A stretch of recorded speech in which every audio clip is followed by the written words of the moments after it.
Good evening, everyone. Welcome to the evening satsang, Thursday evening satsang, when we have our satsang on Bhagavad Gita. And nice to see everyone on the screen here. My name is Brahmachari Devendra, and once in a while, I do come to give the satsang here. Of course, online we can give from anywhere. And so today we have taken from Swamiji's book, the Essence of Bhagavad Gita, from chapter 4 of the Gita. And the stanza is the number 10, the 10th shloka, you can say. So I'd like to read a little bit, and then we can have some inspiration from this shloka.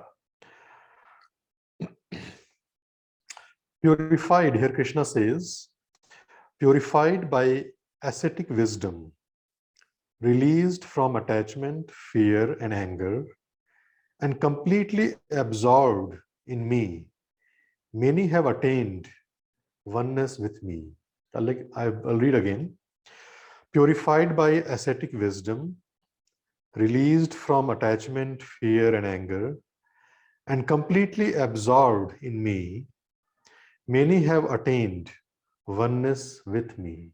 And the explanation of this stanza, the shloka, is also very small actually. I'll read part of it a little bit, just like less than half a page. And it's beautifully written that Swamiji has, the way he has written is beautiful here.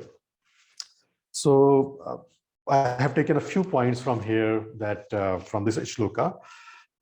You know that Krishna in the shloka he's saying, he's encouraging us. The last line he says that many have attained oneness with me. He didn't say that few have attained oneness with me. He said many have attained oneness with me. In a way, he is encouraging that it is a possibility that many more can attain oneness with me. Many more can find me. And so I would like to go further with this line, what Swamiji has written here, that what Krishna is saying, many have attained oneness with me. And then the explanation that Swamiji gives here. Just a few days back, probably we saw in the groups, in our WhatsApp groups, that one of the very founding member of Ananda, Swami Anandi, she left her body very peacefully, very gracefully, just 3-4 days back. She was a long time Ananda member and a Kriya Yogi for decades. I will say around 4 or 5 decades about.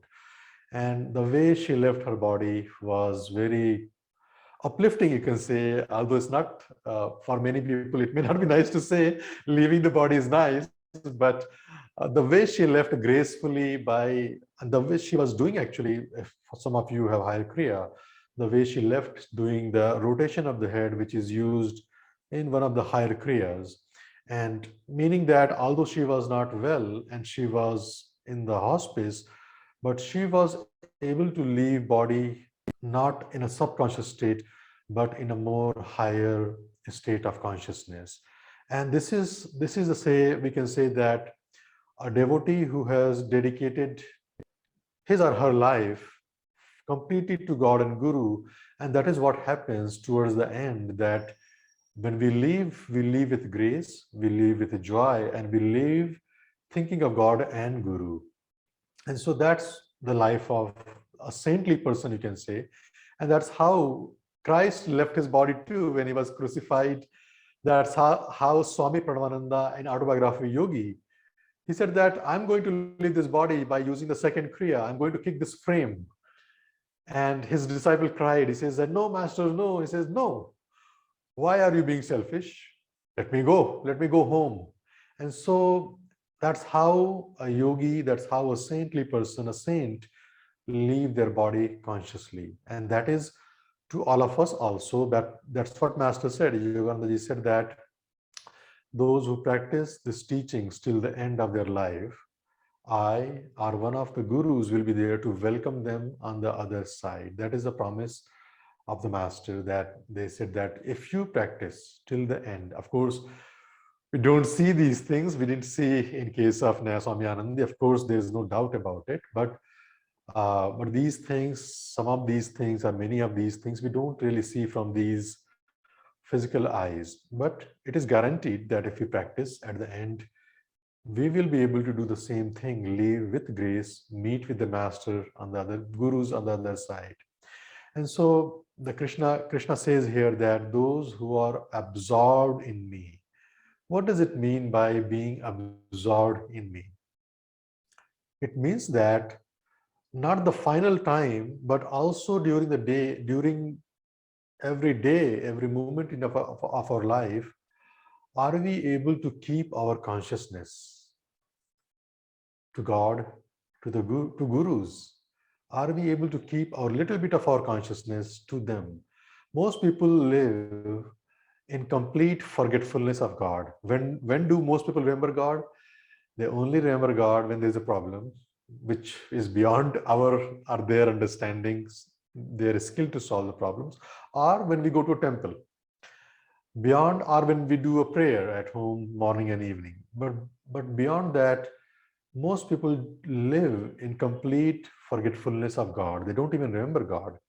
And so for a devotee, that we don't want to put our whole mind, our whole consciousness to this word. We want to keep a portion of our consciousness, a portion of our mind detached from this word and keep it engaged with God. And this is what Anand Ma said also.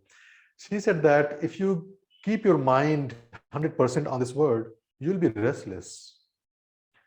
And that is why that we want to keep a little bit portion of our consciousness or mind to God, to Guru. And there are many things that we can do to achieve that. You know, there was a person, a disciple of Yogananda ji, and he was a doctor, that he would say that, you know, Master, I don't have time to meditate. I have so many appointments. And Master would say that, well, if God stops to beat in your heart, you know what will happen to you. If God cancels all his appointments, you know what will happen to you. So why don't you keep your appointment with God daily and keep it deeply and keep it every moment. And so this is the how that our devotee should be, that we keep a portion of our consciousness engaged. This is the meaning of which Krishna says here, who is absorbed in me. And nobody gets that full absorption in one go. We all go step by step, little by little, little by little. We do small portions, and then one day comes, then we have a mind, we can claim that, we can have that our mind, our consciousness is fully absorbed in God, in gurus. But it comes little by little with practice. It doesn't come in one go. There was another disciple of Yogananda ji who said that Master told one day to all the disciples, and he said that if you think, it is that our thoughts that keeps us separate from God. If we say that I am free right now, we'll be free. But then one disciple said, he said that, Master, if I say I am free, but I won't be free, would I? And Master said, you answered your own question. You doubted. You said that I won't be free, wouldn't I? And that's the thing, that most people mind is riddled with doubts, that how can I find God? And there was one disciple of Master, he said that, Master, when will I find God? And Master said that that is not the way of a devotee to say. A devotee says, I have him right now. I feel God's presence right now. That is the way a devotee should be saying.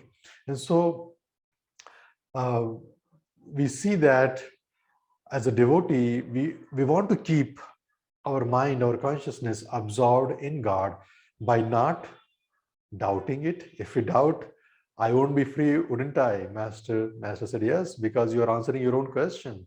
So keeping our own mind to God and gurus as much as we can. Of course, when we engage in this word, whatever extent, sometimes we need to give a lot more attention in this word to do certain things. But but the moment we finish, we come back. Just like Master said that, come down a little bit.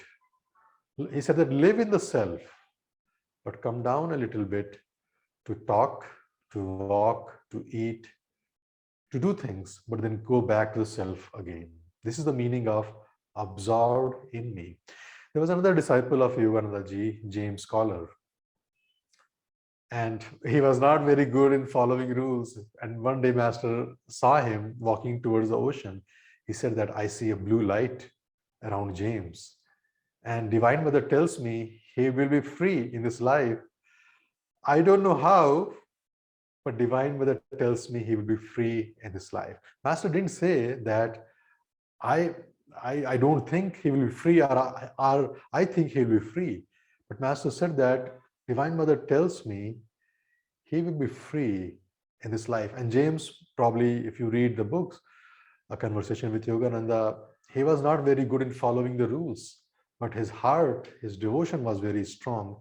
And because of that, just like I think it's in the Bible, it says that those who love much, much is forgiven. And so it is not our job to judge ourselves how far we have grown. So don't judge yourself, don't count your mistakes, but let God do that. Let God decide that where we are. But our job is to, can we practice, and how much we can practice, how best we can practice, and let us do that, and let God decide that how much we have grown and when is our time to be free. When we can claim that I am completely absorbed in Krishna, I am completely absorbed in God.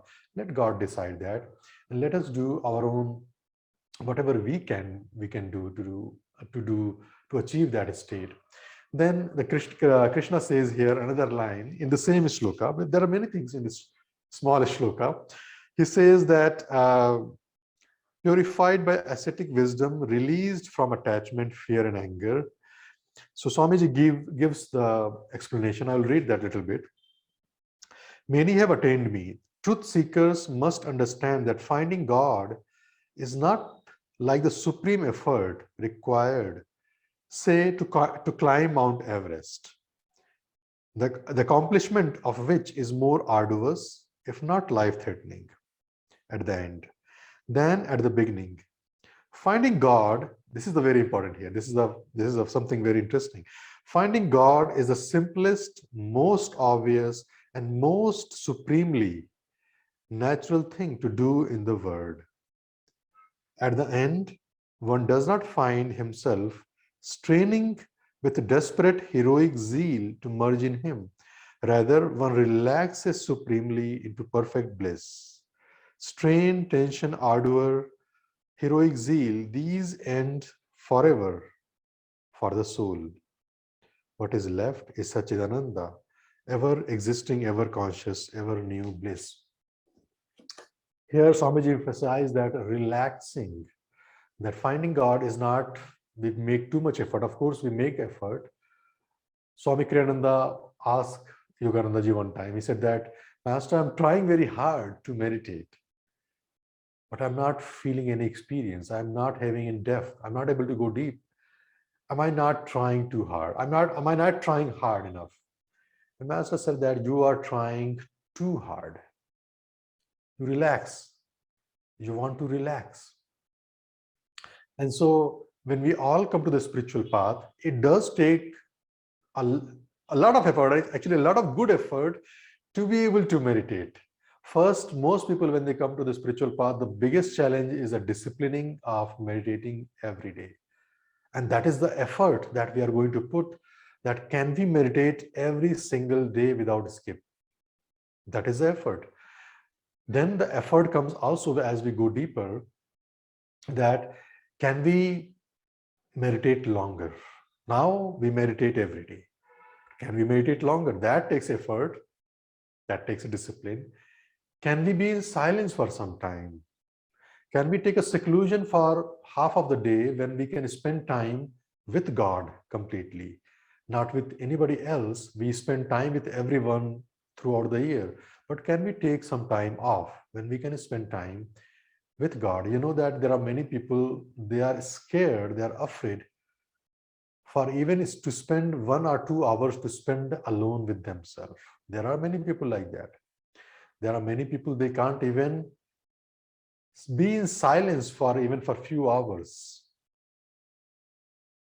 And so we want to put our effort. That is the effort that we want to put. But as we go deeper in meditation, we begin to relax. There is another kind of relaxation comes which most people are not familiar with.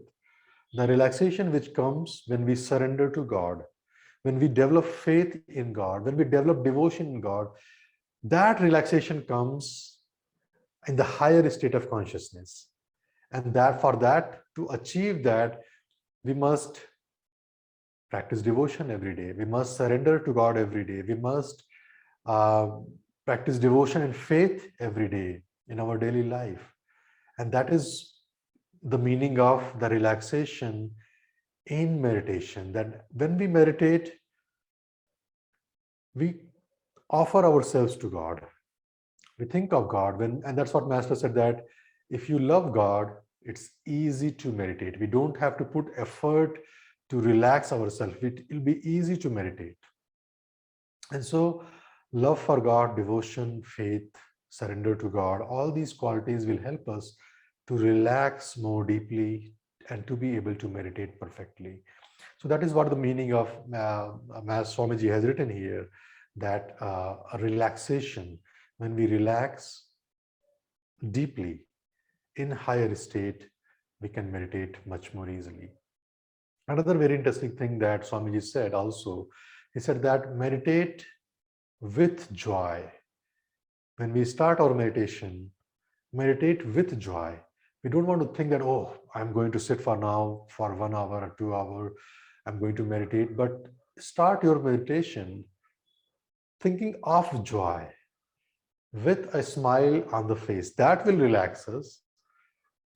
That will help us to relax and go more deeper into meditation. So always starting our meditation with a sense of gratitude, with smile, with joy, and we'll find that our meditation will become a more relaxed effort. And then finally, when we are talking about, when Krishna says, many have been, I'll read just here, many have attained oneness with me. And one of the final example that we take is Sister Gyanmata, that as she was merging with God, in God, you can say, Master asked her, do you have any desire? And she said that, no, Master, I don't have. And he asked her twice, do you have any desire? Let me know, I'll fulfill right now. And she said, no, Master, no. And then as she was sinking in that higher state of consciousness, she said that, too much joy, too much joy, too much joy, that as she was sinking that she was experiencing that bliss state of consciousness, that Satchidananda, that Swamiji ended this explanation of this paragraph, shloka, that when we attain that oneness with God, we experience that Satchidananda, that infinite bliss that we experience. And so, so let's affirm that, let's commit ourselves, let's affirm that we dedicate our life, just like many of the devotees in Ananda, they have been practicing for 30, 40, 50 years. Even Swami Kriyananda, he dedicated his life for 65 years. Swami Anandi, who left her body, probably about 40 to 50 years. And so let's dedicate our life to practicing these teachings, the path of Kriya Yoga, ever more deeply, that as best as we can. And remember that don't judge ourselves, don't judge yourself. Leave that for God, that He knows what is best for us. He knows when we will find freedom and oneness with Him in God's time, and that God only knows. And so with that thought, I will close the satsang here, and let's share the light that we have already received by practicing Kriya, by being on this path with those who need this light more in this world. So let's just